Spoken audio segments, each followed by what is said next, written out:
What's going on? What's How you up, doing? man? I'm good. How are you? Good. Game Plans Pod Episode 3.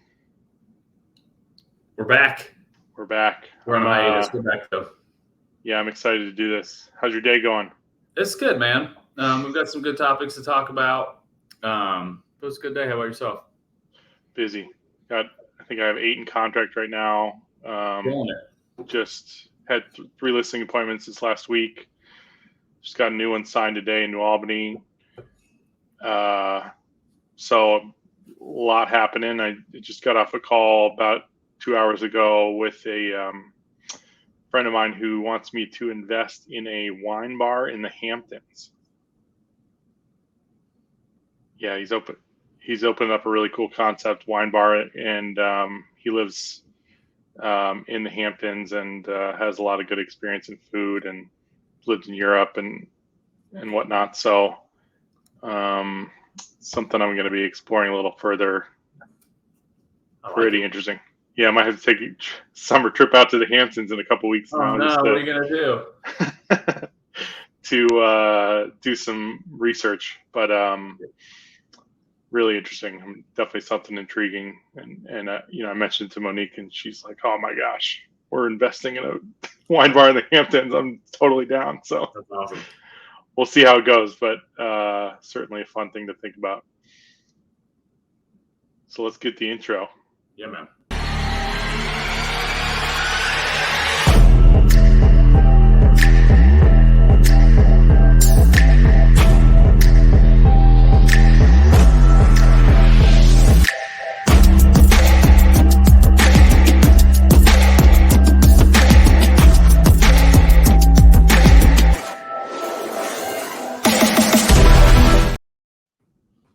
What's up?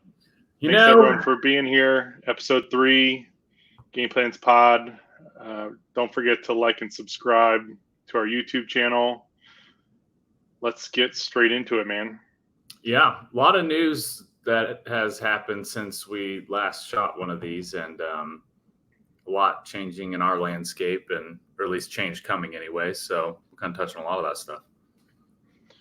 Yeah, so you want to talk about the NAR lawsuit just to kick things off? Yeah, I know that's obviously everybody I meet with, real estate agent wise, a hot button topic. Seems to be, everybody's got questions, opinions, thoughts on what that's going to look like, what that's going to do landscape wise. I mean, you probably have a little better idea overview wise than what I do, but I know obviously they've kicked back the rollout, but you want to run through kind of what that looks like at the moment? Sure. Yeah. So, first of all, I think that this lawsuit was sort of an interesting opportunity for agents in my position, agents on our team that are true professionals. There's going to be a lot of changes with regard to the way we operate as buyer's agents that are going to make the people that have taken great care in their business to grow and be professional, give them an opportunity to shine and differentiate themselves from the agents that were just holding their license a couple of years ago and for a couple of years and just trying to get a deal here and there, right? Mm-hmm. The lawsuit is basically changing 2 big items. And the focus was really about buyer's agents and how they get paid. Previously, the way it has been is in MLS, which is where we input data that feeds to Zillow, Realtor.com, and all the other websites. This is where data is considered the most accurate. Agents use that as their tool. You have to pay dues to get into it through National Association of Realtors and the local Board of Realtors, Ohio and Columbus. And in there, we would put the commission that was negotiated with the listing agent and the seller. We would put that commission that was offered to the buyer, and that's going away. So the lawsuit found an issue with the buyers not being able to negotiate their own commission with their agent. Really, in reality, it had always been negotiable, but they're sort of changing the way that it happens. And we're no longer allowed to advertise the commission that the buyer's agent receives in MLS. Well, it's going to go to other places. And so that's not going away. Buyer's agents are not going to no longer receive commission. You can still pay a buyer's agent commission and as a seller. And in addition, it's going to be one of the best ways to advertise your home, because you're going to bring well-represented buyers to the table, offering 3%, which has been traditionally close to the normal. It always been fluctuating, but there's been some 2.5. There's all sorts of different structures that exist, but in a lot of cases, it was 3% that is offered to the buyer's agent. That is going to still be the best way to advertise and incentivize the best agents in town to bring great buyers to the table. Sure. So that's going to change. And then the other piece that's changing is we are going to have to, as agents, have a buyer's buyer's compensation agreement signed prior to showing any home. Sure. So I see that as a huge opportunity, because I come from a place of teaching, of educating my clients, of helping them understand the market, helping them be confident in their decision and find the best place that fits them. Well, that is only going to take place when I've had the time to explain quite a bit of information and just share my expertise. Sure. That getting that buyer's compensation agreement signed is going to be an opportunity for me to require my buyers come in most cases, for a buyer's consultation. That's going to be that's going to provide the opportunity for me to walk through the process, walk through the contract, where the market's at, answer a lot of questions, and really get started on the perfect foot so that we can hit the ground running and start looking at homes. Right. There's a lot of agents that never got these agreements, buyer representation agreements signed in advance of going to see homes. It wasn't required.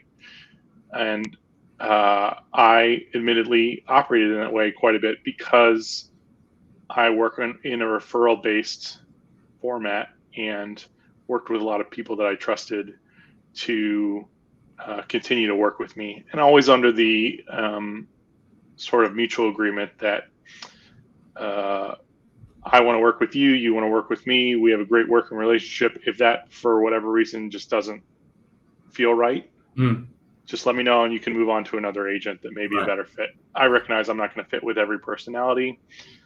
And so now we have to explain the buyer's compensation agreement and agree upon a amount to be paid. It's still, in most cases, going to come from the seller, but we have to have a number involved or some version of an agreement involved in the event, let's say, someone's offering no compensation. Right. How do I get paid as the buyer's agent? And just to keep everything above board and help buyers understand how we as agents get paid. So in the end, there is not an extraordinary amount that's going to change, in my personal opinion. Just the way that we are operating, and the people that are lazy, the people that are unprofessional, the people that are not wanting to take these steps and educate their buyers are really going to struggle. I also think that it's going to be a real struggle for agents that have worked with crummy leads, paid for leads, and worked with take a phone call, someone from Zillow agent or whatever. Somebody wants to see a house, in the next couple of hours, jump out and go show it to them. Well, you're going to have to get something signed from them, understanding how they get compensated before you ever go see that home. And I think it's going to be a struggle for leads to want to sign with someone they just met over the phone half an hour ago. And so, there's going to be less tire kickers out there from the buyer perspective, and agents are going to have to be more professional on our end, which in my eyes are all great things. Yeah, I kind of agree on all that. To be honest with you, I think, and it's somewhat of a pandemic, if you will, in our industry in general, is the concept of people running their business like it's an actual business and not just, chasing deals, letting, and this might rub some people the wrong way, or just kind of letting clients run you roughshod, all over the place. I think at the end of the day, we are the industry professionals, and we're the ones that, with the knowledge, with the data, with the, whatever it might be, and you need to run and run your operation like an actual business, as opposed to just running around like a crazy person. At the end of the day, I don't know, you're not winning in that scenario. It's not a good experience for the client. It's not a good experience for everybody involved. So, from that standpoint, I think that will be very good, and it will be a much more predictable process for the buyer, who is ultimately the end consumer. It's just a more streamlined, consistent process, across the board. And I think that's a good thing. Yeah. So, in the back end, the ways that we have been preparing for this as agents, specifically my team, and then our brokerage as well, and some other agents I've talked to, but mostly my team. We talk about, okay, well, we're going to have to talk about how we're compensated in that initial buyer's compensation, consultation, excuse me. And so important for us to explain our value. Sure.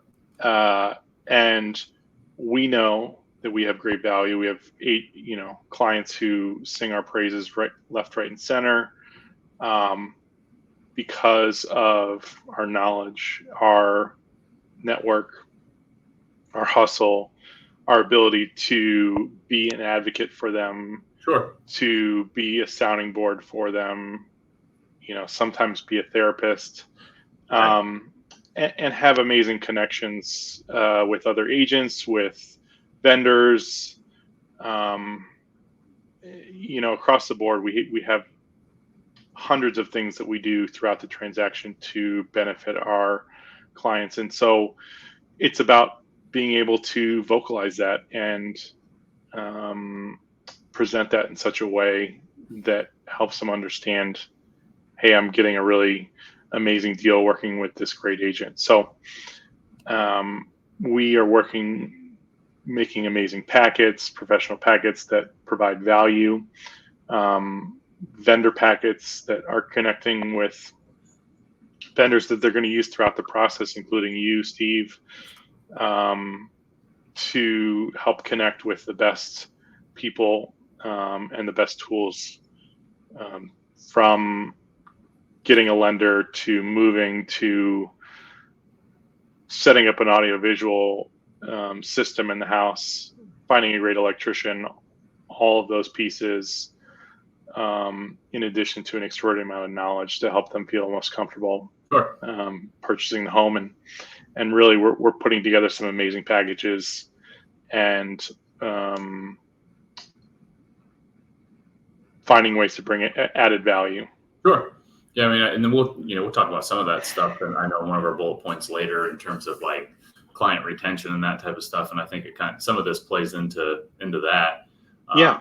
At the end of the day, in any business, any entrepreneur, any, Gary V follower, whatever it might be, you've got to, if you, I've heard some people like, cover this topic and, it's like, well, we've always just gotten 3% and the seller's always paid and it's always this or always been that. And business, that's just it's honestly a terrible mindset to operate with, right? Like, when you've got to be able to adapt, right? Things are going to change. If your business is staying the same for forever, at some point you're probably going to go out of business, Blockbuster case in point, right? Like, well, this is just how we've always done it.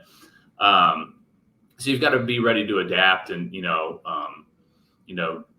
adjust your business accordingly. And then also, you've got to control your controllables, right? Like, there's certain things that, you are able to, get your arms around on a day-to-day basis in terms of your daily operations, your activities, whatever that may be, the value that you're covering, you were just talking about that you're presenting to your clients. And, that's all stuff under your control. How you react to situations is under your control. Like, the fact that there was a federal government settlement, like, I mean, you have no control over that. So to like panic or go into like, oh, what are we going to do now? I don't know. We're going to adapt and we're going to figure it out. And, there's agents who misunderstand this, who are panicking, and there's lazy agents who are panicking, and there's agents who don't know how to be a professional or to, have the team around them to operate at a high level, who are panicking. And panic that they operate their day to day in a constant panic, like every day is a panic. So that makes me excited because I absolutely love what I do. I work morning, noon, and night, just like you, and 7 days a week. And I am ready to jump out of bed every morning to do the client stuff, to do the back end stuff. Sure. And I really enjoy it. So, a new thing to learn. Shoot, I've switched brokerages twice in the last 3 years. Sure. And had to learn all new tools and all new things. This is just nothing different. Just nothing burger. And so I'm excited.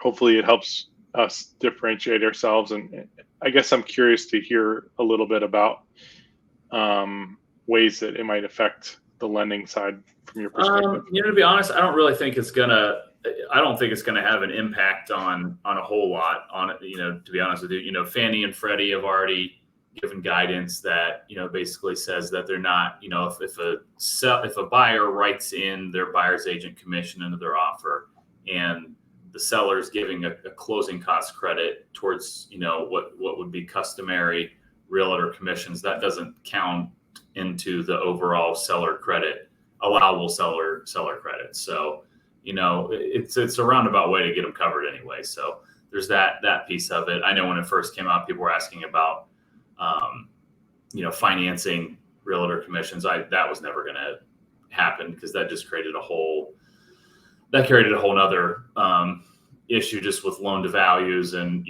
now you're wrapping in someone's pay into the loan. That was never really going to, in my opinion, ever be a thing. But that's sort of a version of what's happened all along, right? To a degree. Well, for sure. Yeah. It's just getting wrapped into the price. Right. Mm-hmm. And honestly, like with the whole, it's pretty clear that they're trying to force negotiation on commissions is what they're trying to do. Right. Mm-hmm. They're forcing the conversation to happen as opposed to that's transparency and that's free market. And I'm, somebody at the end of the day, that's okay. I understand. I don't know if their methods, I understand the thought process behind it. I don't know if the methods about the implementation is questionable. This is questionable, but I think the goal, I'm not in opposition to the goal, right? In terms of transparency, client choice, those type like that. That's all well and good with me. But I think that just goes honestly with anything that from a regulatory standpoint that ever gets implemented. It's, I think there's always like I think there's a good goal in mind. Usually it's just usually the rollout of it is a puny pile. Yeah, it's going to continue. TRID on our side back in, what was that, like 2015, 2016, whenever it was, and closing disclosures and loan estimates. And, the overall goal of it was good, right? It was like, hey, we're going to have more transparency on the fees and what they look like and how things are disclosed and this and that, which was okay. This is good. We're going to get the loan estimate. It's going to be way easier for the consumer to read than a good faith estimate. That's going to, and then they roll it out and you're like, this is actually worse. So, you just adapt and you go and you move on. Our industry is ever changing. It's going to keep changing. I think there's again, we've got other topics to cover that even play into that as well. As far as affordability, prices, rates. I mean, there's just so many other things that play into this other than just like, people are always going to be buying and selling houses, right? That's not going anywhere. So how it's done is going to be how it's done. It's just how are you going to fit in and carve out your niche in the business. So let's move on to the next topic. Let's talk about the Federal Reserve and them holding rates steady. And, I'd love to hear a little bit about your perspective there, and maybe some crystal ball action if you got it. I don't got it. I've been pretty clear on my opinion on all this. I've done numerous posts on it. My take, in just having been around this for going on 13 years now, is anytime they make a prediction, 9 times out of 10 it's wrong. So whenever they do projections, they never hit them. Whenever they say, hey, we're going to do this, that doesn't happen. So in my opinion, I equate the rates and like the news of like, hey, we're going to have one more rate cut. Because if you recall back in the fall, it was like, hey, the first rate cut was going to come in March. Yeah. And then in the beginning of the year, it was maybe 6 rate cuts or 5 or 6 rate cuts at one point. Then the last time the CPI report came out, it was like, oh, we might not get any rate cuts to next year. Now we're going to get, a rate cut at the end of the year. So it's just like, to me, I advise every buyer the same way. It's let's get you into the best scenario we can right now. Here's your cash to close goal. Here's your payment goal. Let's get everything within the windows that you need it to. And let's worry about that. Let's not worry about what rates are going to do, what they might do, what they might not do. Let's get you in a spot that you can now. And we'll worry about tomorrow. And here's the deal, like let's say, and people, there's probably lenders up there who disagree with me on this, and I don't really care. But like, hey, if we want to buy down a rate because it gets your payment where you want it, let's do it. Let's just get this in a scenario that you're most comfortable with right here, right now, because you don't know what rates are going to do. You don't know if they come down and, you refi and say you wasted $500 on a rate buy down and you didn't make it back. Oh no, you got to refi in the meantime. Like that's such a terrible, that's terrible news. Yeah. You know what I mean? That's your worst case scenario, right? Is that you got to refi anyways. So, let's worry about the obstacle that's right in front of us. Prices are what they are. We're still dealing with appraisal gap coverage. We're still dealing with affordability issues in terms of, like the average debt to income ratio that you see on a loan now versus what it was, 4 or 5 years ago is drastically different. So you're trying to get people higher, you mean, to fit into a budget that they can even qualify for the house. You've got people. One question I ask every buyer I do a initial loan consultation with when we do their pre-approval is, if you had to stretch your payment budget or your down payment budget, which one would you be more apt to stretch? And 9 times out of 10, it's the payment budget because you have as much cash as you have, right? Mm-hmm. But it's starting to get clients to wrap their mind around like, hey, what's this going to look like, right? So then that way, when we go, to make an offer, we can make the most competitive offer. When you guys are showing clients houses, they're looking at you're looking at stuff that's going to fit what they want, and not like, well, I want to be in this neighborhood. Well, you also want your payment to be $2,400. That's not going to, Well, yeah, work. I think it helps because we're not showing houses that our clients Fall in love with and then they can't afford. Yeah. Or 100%. what you see happen more often is like, hey, I can pre-approve you up to 400K. We just make up a number, right? They want to look right at 400K. Well, then there's 10 offers and you're like, well, we got to go to 420 to get it, or 430 or whatever. And now that doesn't work anymore. It's like, okay, well, we need to scale this back. We need to look at 350 to 370 because we might end up at 400 anyways. 350. Or we've got to adjust. That's where that stretch question comes in. Like, hey, you want your payment at 2,400. What's 2,500 do to you? Yeah. Maybe, and we take a much more, I guess a consultant type of approach, or a collaborative approach on the pre-approval. And it's like, hey, I want to put 20% down, and like, okay, well, let's look at this real quick. What if we, you've got $10,000 on your car loan. You're buying 400,000. You want to put 20% down. That's 80K. How about we save you 20? We'll pay off the car. Your car payment's 600. That other 5%, is only going to save you 100.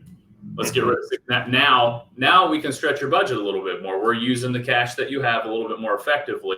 Let's get rid of the debt over here. Now we just got rid of $600 a month in your budget. We're putting a little bit less down on the house, but now you've got, you're actually overall cash expenditure is less, and you can get more house that you want. So, it's about, kind of looking under all those rocks. And, when it comes to these rates and what the Fed's doing, I tend to, other than just it being a talking point for, social media content, I tend to kind of just, it's one of those things like, oh, they're not changing. Okay. And then moving on. Because they're going to do what they're going to do. So, yeah. And I think the expectation at this point should be just higher for longer, right? I would prefer to look at it at a worst case scenario. Let's look at this. Maybe they don't come down, or maybe the rates coming down there. If we're locking you at 6.875 right now, maybe that only comes to 5.99. It's not like, is it savings? Yeah, but is it going to go? It's not going to 3% again. So let's get our head around that first. Like, these might only go down to 4 to 5, which does it, give you a lot of savings, sure, but we're 2.5 is gone. That ship has long sailed and it's not coming back to port. So get in where you fit in. Well, let's talk about you had a point you wanted to talk about and something that we can expand on. Sure. About average commute times. And the way that's impacted real estate, and I'm going to see if I can pull up this chart while you're starting off, and we'll go from there. Sure. So there was a study done by I don't know if it's Gusto or Gusto, however you say it. It's just a payroll company, right? And from 2019 until end of 2023, the average distance that a person lived from the office went from 10 miles to 27 miles, which, so that's almost a 3x increase, in terms of, your commute. And the article is good, and it goes into a couple of things. It relates to pandemic, in terms of people being able to work remotely, right? So you're like, oh, I don't need to be so close to the office anymore. I only need to go to the office once a week or once a month. I was talking to a buddy about this article. He lives in North Carolina. He's only going to go to the office once a quarter. So he's an hour from work. So he's got an hour each way just to go, but he's only going to go once a quarter. So that's part of it. Number two, and, kind of tying it back into the rates, is that affordability piece, right? I want to be in the city, but what can I afford? Like, I want to have the benefits of home ownership, but at what cost, right? I think that plays into it too. Yeah, I think there's a couple pieces there. When you talk about work from home, in addition from being able to live in different places because you don't have to go to the office, The other thing that has really changed is the living space that you need, because often you need an office. Sometimes both, if you're a couple, both of the people involved have to live at home.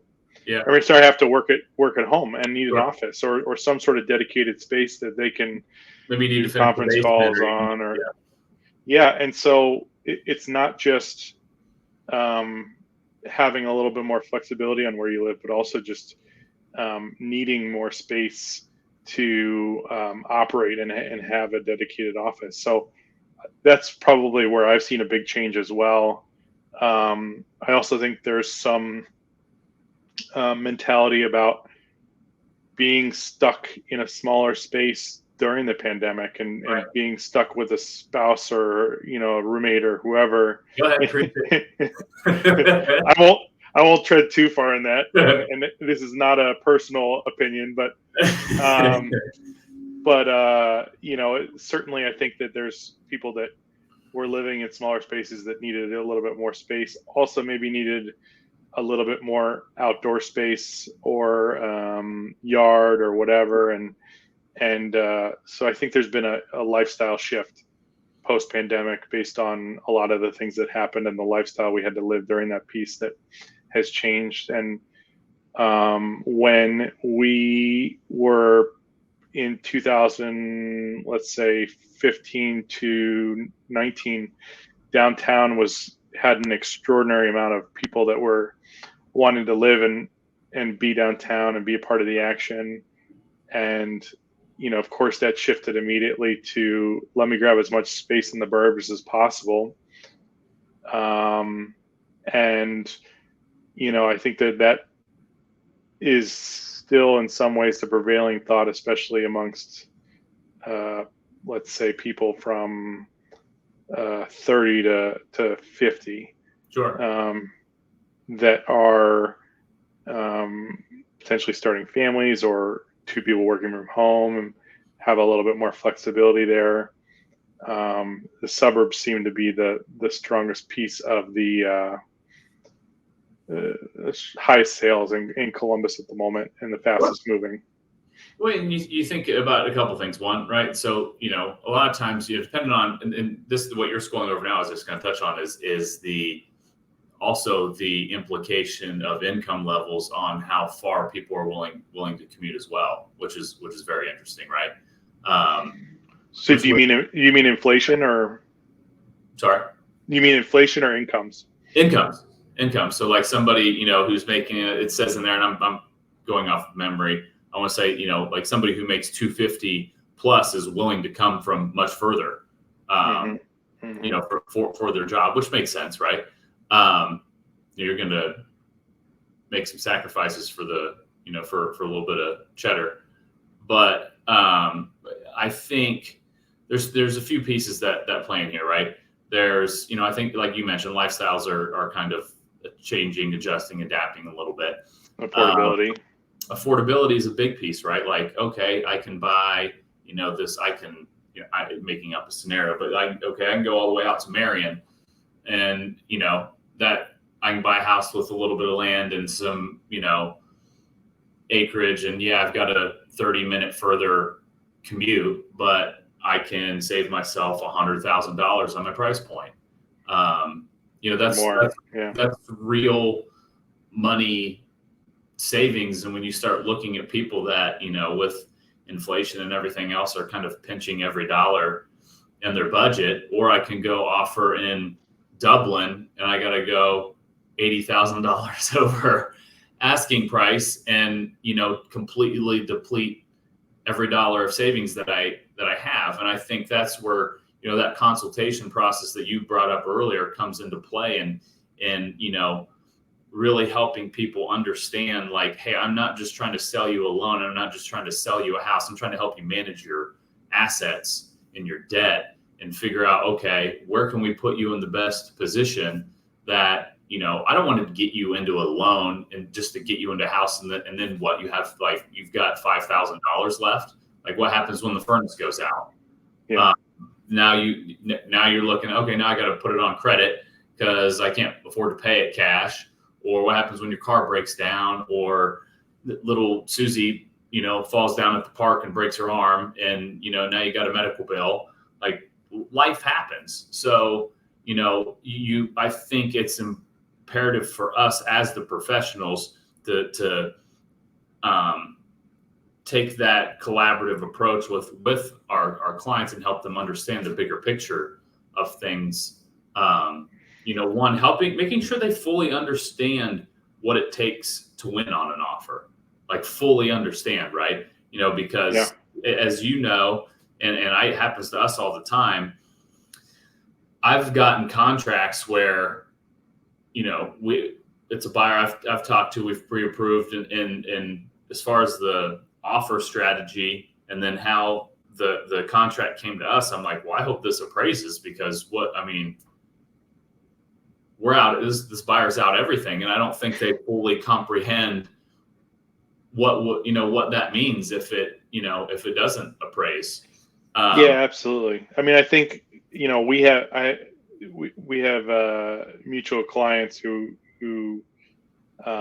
lost 6 offers to cash. Right.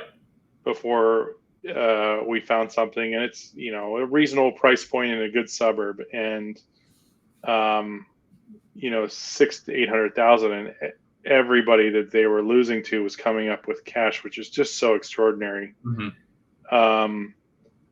So, it's about, there's an affordability piece that really comes into play because, A, we're in such an inflationary environment, B, because we are in such a hot market with lack of inventory and people moving to Columbus, and the bidding wars are just getting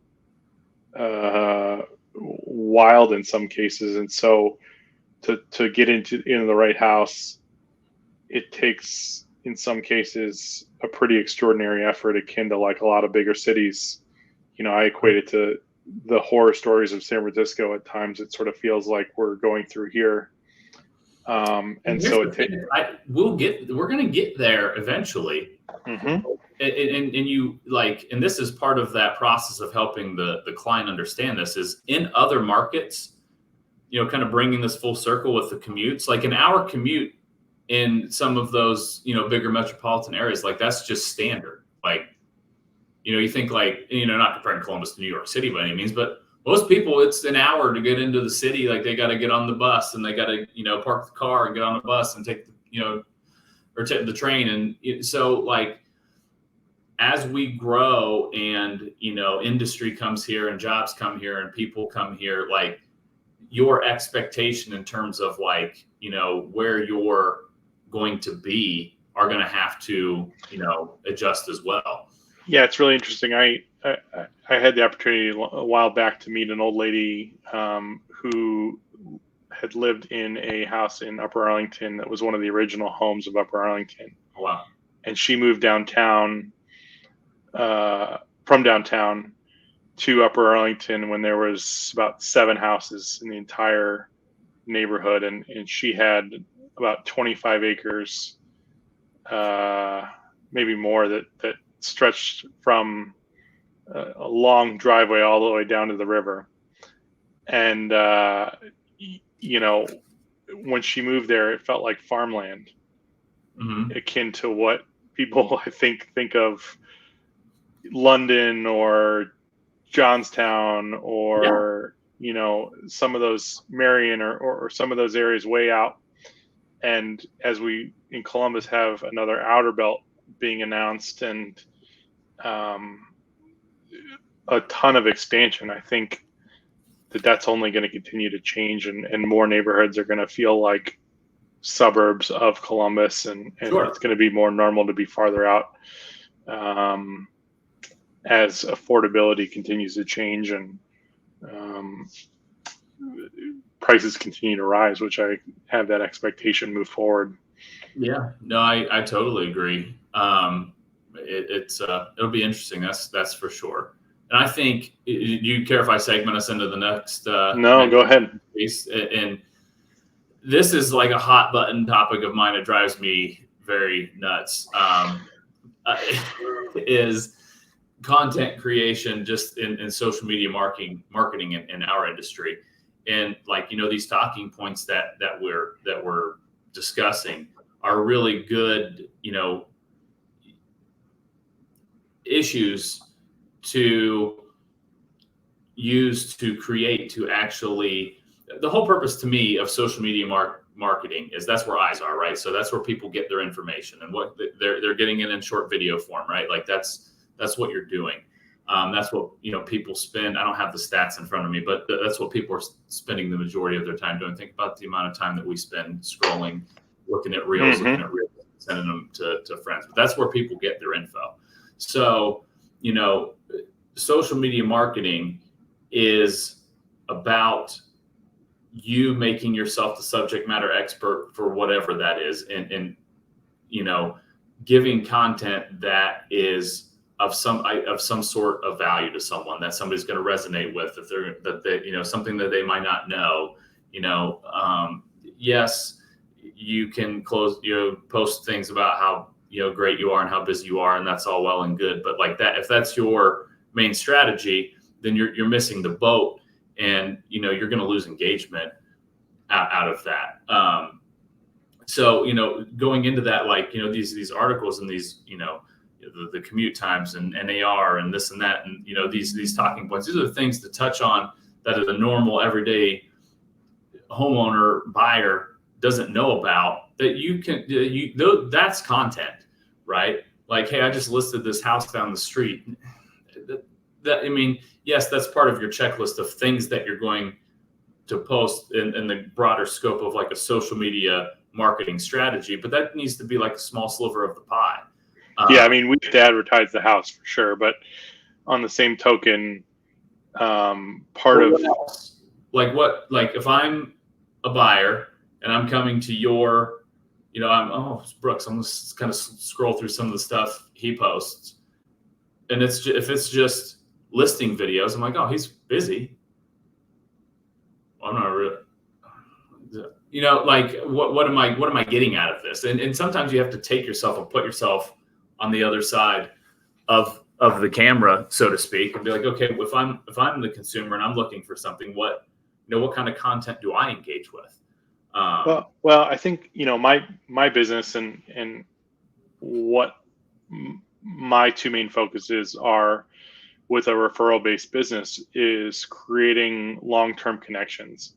Yep.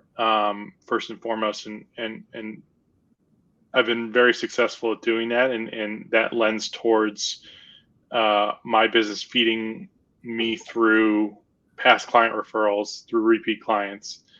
And that's the best kind of person I can work with, because my conversion rate is much better.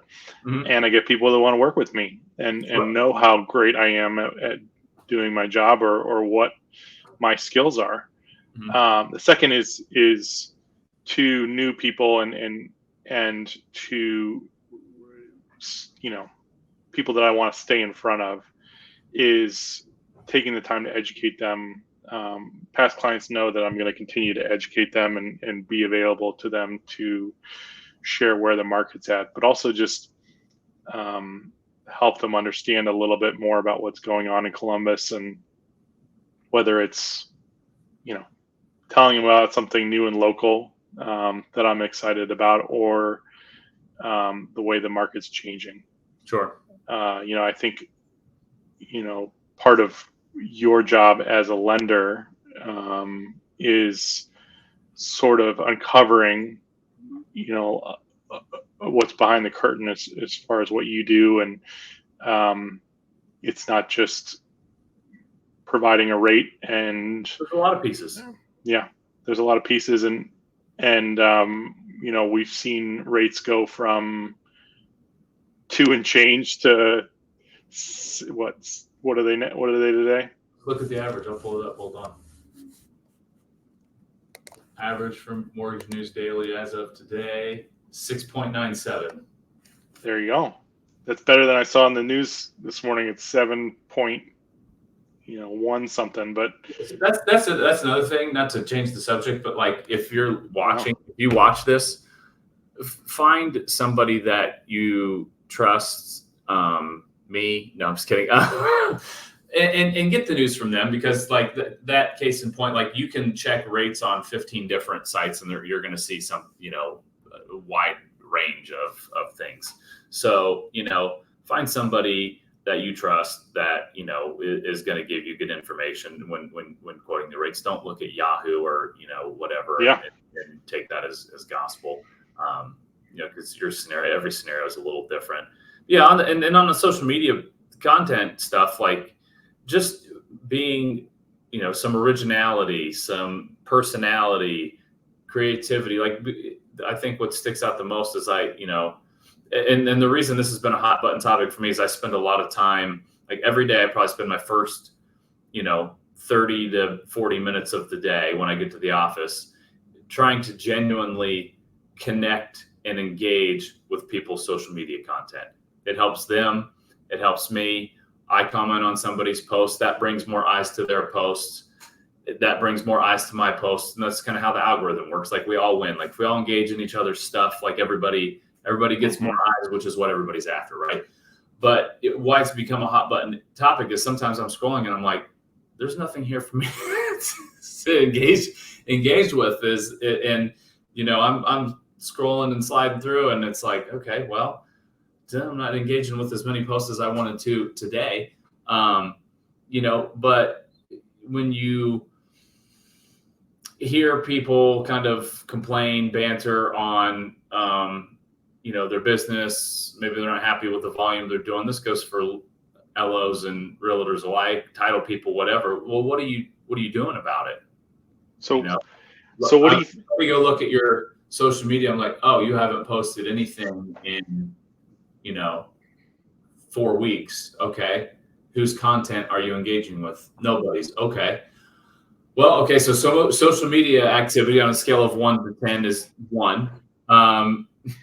What else are we doing? So, it's about, that piece of it. And I know one of the stats we want to talk about there was an NAR survey that 87% of home buyers said they would use their agent again, but only 12% did. Like that's a huge variance. Like that's the way that we present it. Our president of Cutler has a great way of saying it, and he says, if you aren't engaging with your clients, somebody else is.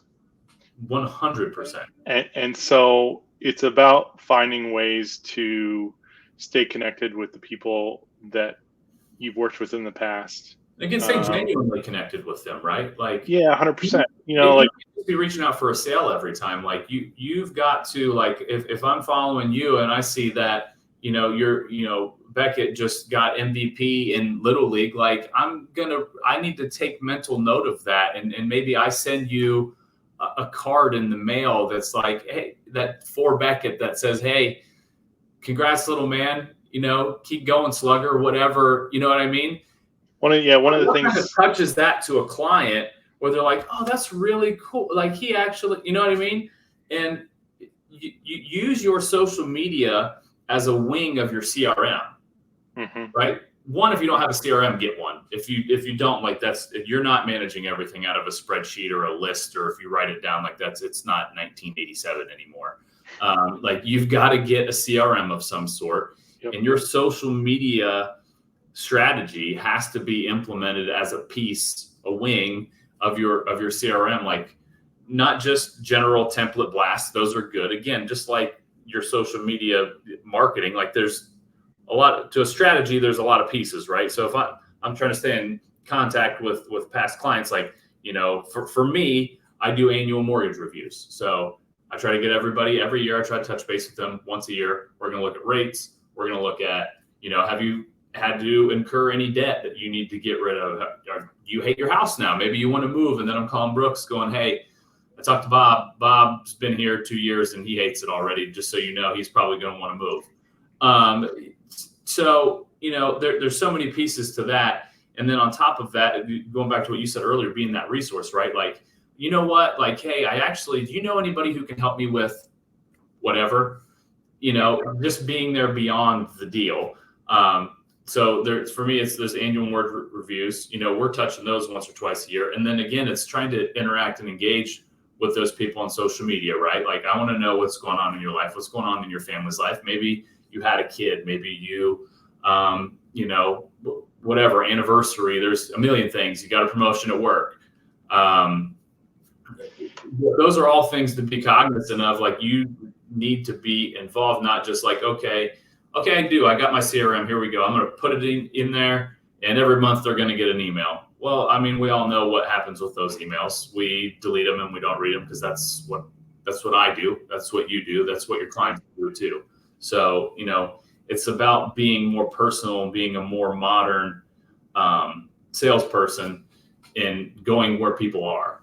Yeah, some of the things I'm doing, I have geared out, algorithms in my Instagram towards certain topics. I have a personal and I have a business, and one of the things I have is, and then we also have one for game plans. So make sure to follow that on Instagram. It's at Game Plans Pod. Put it down there in the bottom. But one of the things, caffeine right now. Sorry. One of the things I've done is gear my algorithms towards some local stuff by continuing to like that, and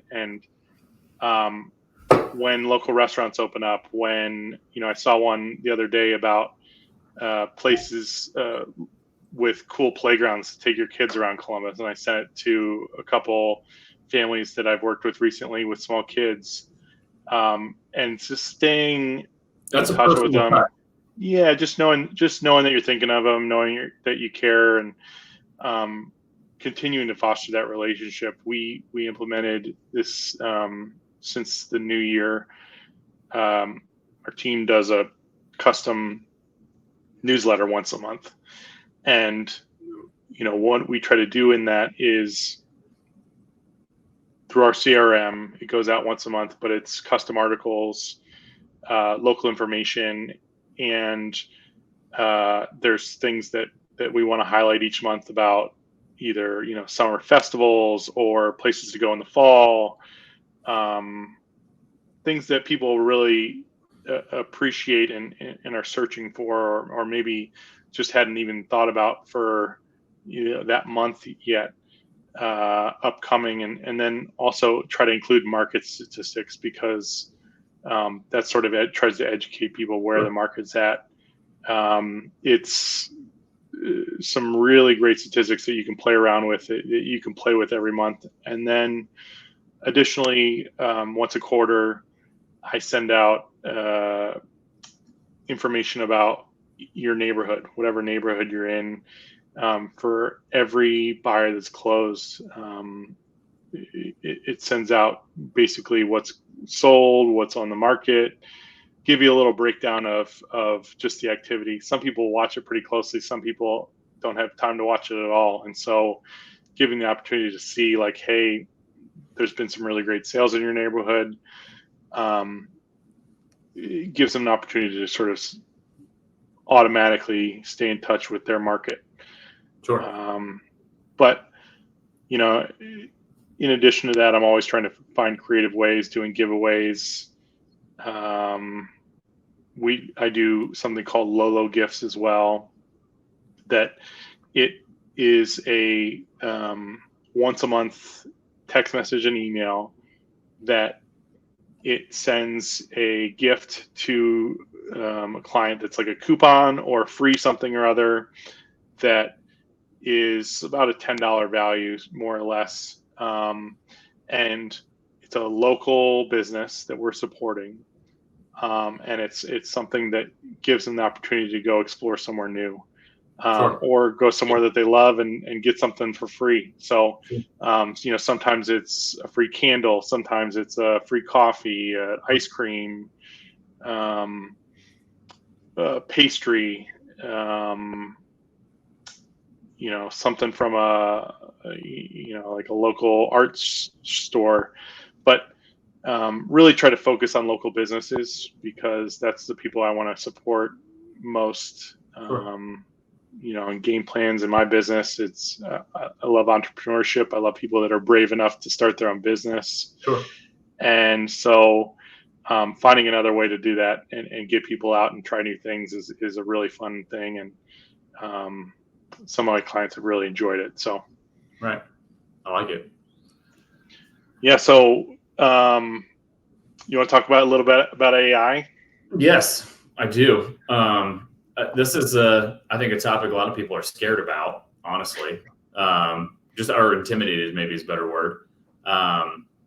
And you've got to, again, in business, I feel like for business, you've got to always kind of be trying to look around the corner, right? Like what can become and what can I be doing? What's next? And AI, like in the next 5 years, there's going to be so much automation in everything that we do. You don't want to be kind of left out. If anything, just get on there and play with some things. But in your business, kind of to the point we talked about earlier, one, start running your business like a business. Speaking mostly to real estate people, just because that's who we deal with on daily basis. And that there's a lot of things that go into that. Automations, setting boundaries, time management, calendar management. I know you made a note about Calendly, and that's something you and I have both implemented as far as managing our time more effectively and efficiently. And obviously, that's Calendly, just for the audience. Did I say it wrong? No. I was just pointing it out. Calendly, just real quick, is a scheduling app, and gives you an opportunity for a lot of cool features. Sure. One way I'm using it is, in addition to being able to send it out for people to help them make their own schedule, to set up a time with me based on what my availability is. Not any different than you go to your doctor. You don't just walk into the doctor's office and go straight back and sit on the table and be like, "Hey, I'm here." Exactly.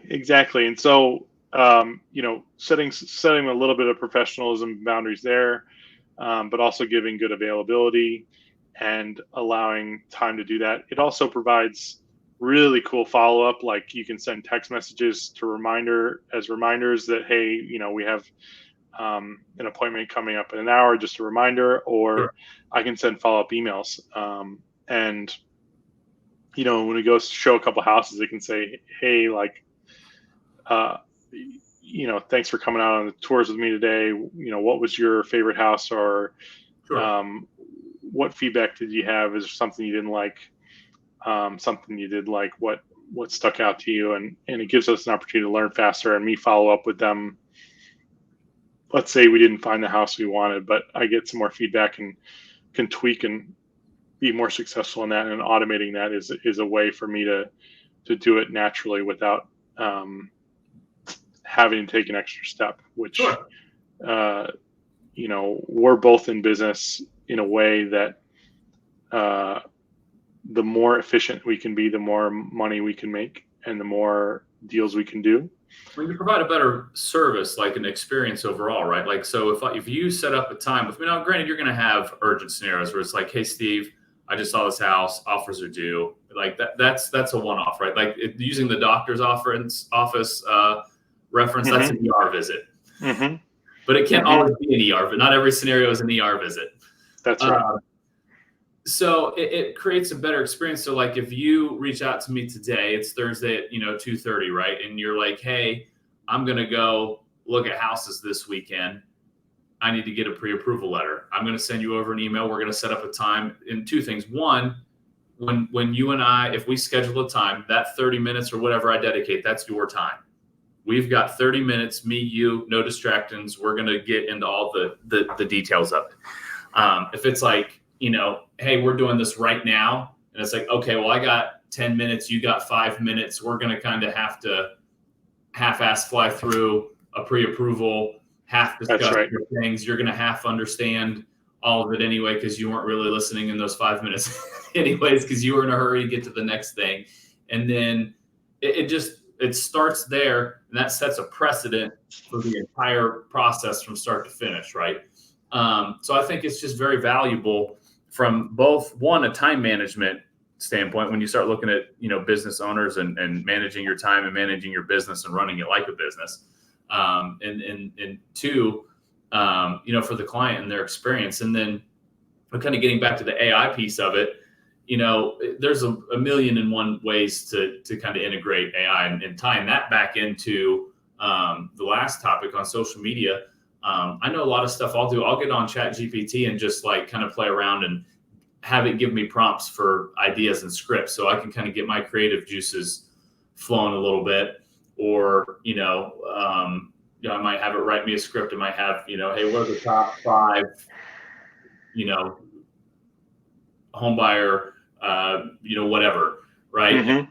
From there kind of builds into something that you can, okay, so as opposed to me sitting here for 45 minutes and brainstorming and trying to script out videos, and I can get on here and then in 15 minutes have like 10 different ideas, and I can set a couple hours, in a day and just shoot videos for them. Well, yeah, I think in a lot of ways it's about streamlining processes and not only in addition to the automation piece. Obviously, the automation piece is fantastic. But it's about getting from point A to point C faster. Where do I start on a topic to having it done? We're creating outlines for social media posts and then tweaking them to, either a more local topic. Yeah. But it gets that process moving along. I definitely use ChatGPT every day. I'm also using, Zapier to do automations. I use ManyChat for social media. I'm playing around with Calendly. I just started about a week ago. Yeah. So there's a bunch of different ways. And then Apple just released at their Worldwide Developer Conference this past Monday. They are coming out in iOS 18 with Apple Intelligence, and it's going to be integrated in just every part of our phone, and almost be a personal assistant. Siri is going to be more powerful. There's going to be pieces that summarize text message chains. If you have a text message chain where you have, 10 people on it, and all of a sudden you pick up your phone and there's 50 text messages. I have that shit all the time. And you're like, oh my God, I just got out of a showing and I have 50 text messages. What happened? And it's going to give you, like, on a notification, it's going to say, well, John thinks the, Scotty Scheffler getting arrested is hilarious. And Ben thinks that, the cop is going to lose his job. And, and then a bunch of jokes about it, but it's going to summarize it all, so you don't have to read the whole darn thing and catch up. And then, to emails, it's going to push the most important emails through AI to the top of your inbox. I have quite a few homes in contract right now. Been really busy over the last month and last couple of weeks, and the idea of being able to knock them out by importance instead of going through the inbox and one at a deleting, whatever. I'm getting 25, 30 emails an hour right now. Right. And so the idea of having an assistant through virtual intelligence, being able to prioritize and come up with smoother ways to deal with those situations is only going to make me more powerful, because my greatest asset is my time, and be able to dive deeper onto the things that only I can do. When you look at it, you and I and anybody in our industry, like, if you think about it this way, you possess a level 10 skill, right? Like, there's levels of skills. You possess a top level skill. Do not waste endless amounts of time on a level 2 skill task as a level 10 skill person. Like, that just doesn't correlate, and it's not going to equate to operating more effectively and generating more revenue for your business or for yourself. Like, the general manager at the restaurant's not cleaning the toilets. Like that's well, not... and that goes along. I hired Emily, who you worked right. with a number of times, but she's a version of AI for me, right? And an efficiency piece that she's extraordinary. She's a transaction coordinator who's extraordinary at being organized, communicating through in contract to close, checking up on all parties, doing all the busy work, and putting everything on my calendar to make sure that I'm able to have better one-on-one with the clients over the important decisions, the important education pieces, the inspection, and that you, Steve, have everything you need in the most timely fashion while I'm out on showings, or the title company can get it while I'm at my kid's soccer game. Sure. All of that is creating the most efficiencies in my business, and that's really what it's all about, so that 100%. I can have the biggest, best business and the best life possible, all in one. And I'm super excited about where the place AI is headed, because I'm a little bit of a nerd in that regard and like to stay on the cutting edge and educate myself. One thing I've done is at least 4 nights a week, I cut out watching shows and during the work week, and cutting out shows and hanging out in front of the TV like I used to a lot. And I spend a lot of it on deep learning on some stuff when the phone's not ringing, when the kids are in bed, when there's way less distractions, and I fucking love it. It's the best. You're invested in your business. Yeah. I get to, and that's free. What you're investing is free. There's a quote I heard recently, and it goes somewhat along the lines of, but this is more about investing financially in your business. But who invests the most pays the most attention. He who spends the most pays the most attention. Yeah. So, you investing in your business is, that's going to pay dividends, right? I think a lot of times people, especially with the market being slow, they're scared to, they're just trying to keep the train on the tracks. Yeah. And not ready to buckle down and be like, I'm going to actually, while everyone else is retreating, I'm going to go on the offensive. I'm going to invest in, coaching. I'm going to invest in tools to automate my business. I'm going to invest in a transaction coordinator. That costs you money. But if you buckle down on your business and invest in it, you're going to go get that back tenfold. I'm seeing it now. Yeah, I'm seeing it now. Honestly, I've worked over the last year extraordinarily hard on all these pieces. And, right now I have, I think 8 in contract with 3 listings coming up soon. Submitting a contract for a buyer, mutual client of ours, after we get off this podcast. So, there's a lot going on, and it's been because I've been able to have all those pieces in place to better focus on staying connected, better focus on executing and being on the lookout for everything for my clients. And that comes with organization, and automation and all those things that we just talked about. So it's paying dividends. So in the future, I'm so excited to have even more of that at my fingertips. I work really hard on learning and trying to stay ahead of it, reading about it. I even use ChatGPT to learn about other tools, right? So let's say Calendly as an example. I found out about Calendly and I said, okay, ChatGPT, I'm a realtor, give me 25 use cases for Calendly, including the setup and best practices. And so then that created a starting point that jump started me and had allowed for way less startup time for me to Yes.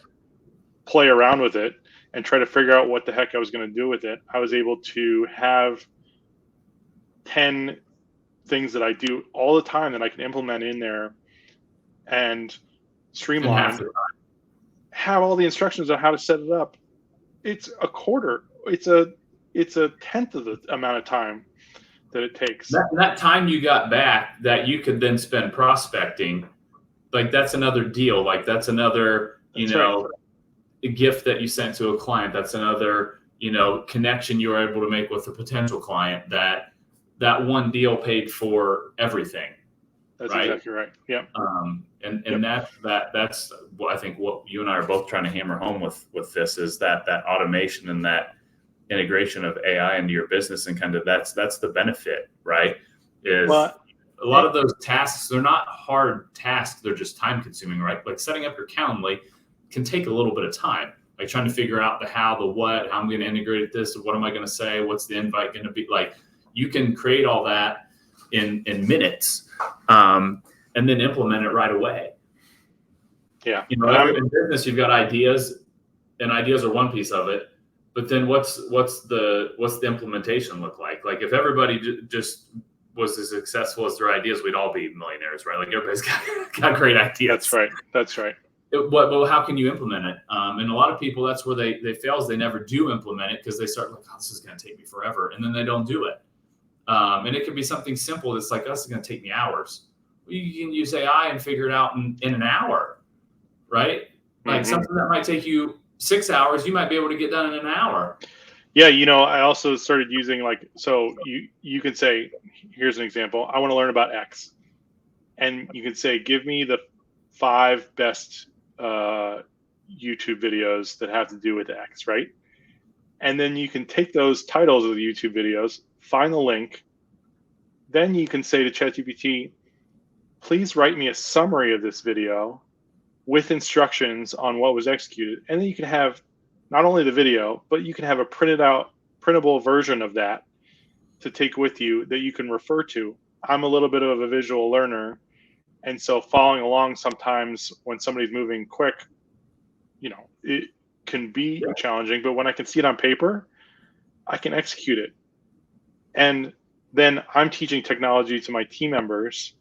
Some of my team members are not tech savvy. And so, I have a tech class before our team meeting, and I'm teaching AI and I'm teaching all these things. And it gives me an outline as a tool to be able to pass on to them as well. Sure. So I know you got to go soon. Good, man. Where'd you go?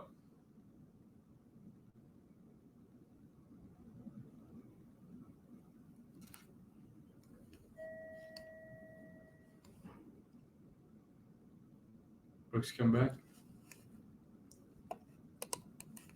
I'm here. You're back. I'm back. That's funny. Flick of the finger. Sorry about that. Right. All right. Well, that's been episode 3 of Game Plans. Thanks everyone for stopping by. We'll try to be more consistent about this in the next couple months. I know we had a little bit of a break, but really excited to be back on with you, Steve, and look forward to talking to you again on this soon. Yeah, this is good. I think we got to cover some good stuff. Appreciate listening, like, share, the pages. I think there's some topics in here for everybody. I know when we started the pod, the overall goal was to kind of share our experiences and hopefully be of benefit to someone. With like the time that we're operating in as business people, there are lots of, there's lots of uncertainty. People are nervous. I would just encourage everyone, sales it's a contact sport, and you've got to go out, you've got to make contacts, and you've got to spend some time and invest in your business, both from a time standpoint and a monetary standpoint. You just got to trust in yourself. As long as you do the work, that the results will be there. The more bricks you pick on put on the wall, the bigger the wall is going to be. Exactly. So, keep putting the bricks on the wall. And I think when we talked about this when we, did the goals episode, but you just got to go out there and do the activities, and the numbers will be there. I don't think I've never met someone that's been successful that truly did all of the tasks and didn't accomplish what they set out to do. Mm-hmm. Usually the people who didn't do the work, and that's that. So, I would encourage you, to dig deep into your business, control what you can control, integrate what you can, develop a good social media presence. And there's no real way, if you do that and stick to a daily task list and execute on those tasks day after day, it's going to be boring. It's going to be mundane. It's going to kind of suck some days. You'll be like, oh, I got to go in today and I'm going to call, 15 past clients for annual mortgage reviews. I don't want to talk to these people today. There's going to be days that it's going to be like that, and you're just going to do it anyway. And then eventually you're going to get a referral from somebody, and you're going to forget all about that 20 minutes of suck where you had to talk yourself into it. You know what my high school yearbook quote was? What? If a shortcut was easy, it would just be called the way. That's a good one. I like that one. That's right. I'm a big quote guy. If a shortcut was easy, it would just be called the way. I like it. All right. Game plans, episode 3. We're out. See you guys. Like and subscribe. Peace.